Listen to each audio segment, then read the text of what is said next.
Mr. Bancel, Moderna recently paid NIH $400 million. Do you believe it creates a conflict of interest for the government employees who are making money now off of the vaccine to also be dictating the policy about how many times we have to take the vaccine? Good morning, Senator. Indeed, we recently made, before Christmas last year, a $400 million payment to the NIH for an old patent that they had developed, not related to COVID, but useful in the development of a COVID vaccine to pay them for their work. It's for the US government to assess how that money should be used. Do you think it creates a conflict of interest for the same people deciding the policy of how often we have to take the vaccine to also be making money the more times we take the vaccine? Yes or no?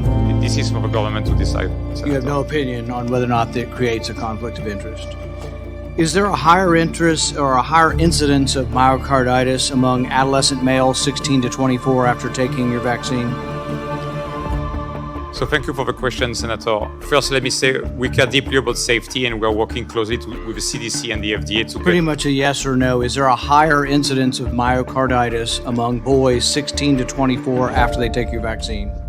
The data I've seen from the CDC actually shown that there's less myocarditis for people who get the vaccine versus who get COVID infection. You're saying that for ages 16 to 24 among males who take the COVID vaccine, their risk of myocarditis is less than people who get the disease. That is my understanding, That Senator. is not true, and I'd like to enter into the record 6 peer-reviewed papers from the Journal of Vaccine, the Annals of Medicine, that say the complete opposite of what you say.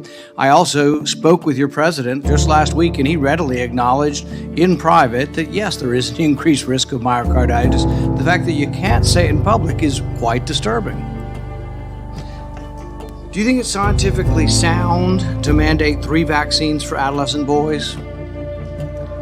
This is for the public health leaders to decide, Senator. You've been advocating for it, you've been interviewed, and you've been advocating for boosters. Do you know when the myocarditis is most common among these adolescent boys? After the second dose. When I spoke with your president, he readily acknowledged in private, that maybe there ought to be a discussion whether we ought to have 1 vaccine versus 2 versus 3.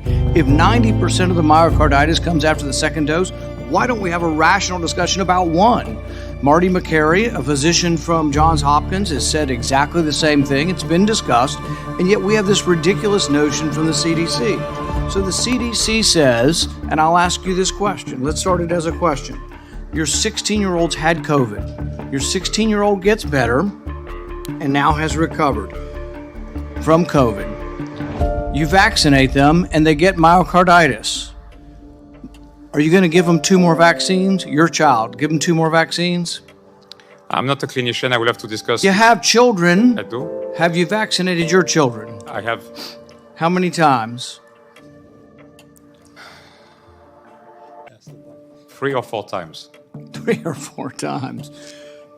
We follow So the this. CDC recommends this, and you're obviously someone who's self-interested in the outcome here, but the CDC says that if your 15, 16-year-old gets COVID, recovers, takes a vaccine and gets myocarditis, is hospitalized with elevated heart enzymes, and is very sick, the CDC says as soon as he gets better, vaccinate him again. You know how many American parents think that that's a rational, reasonable thing to do?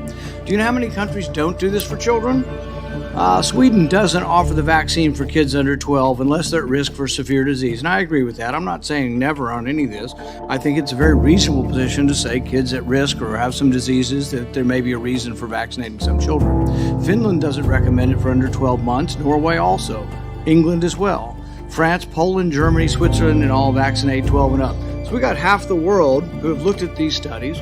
There's a study in Israel of thousands of patients, and yet you sit here and act as if you've never heard of myocarditis and you don't think it's an increased risk for young adolescent males when all of the studies who isolate out people by age have found that, yes, there's an increased risk after taking your vaccine. Pfizer too, but worse with Moderna.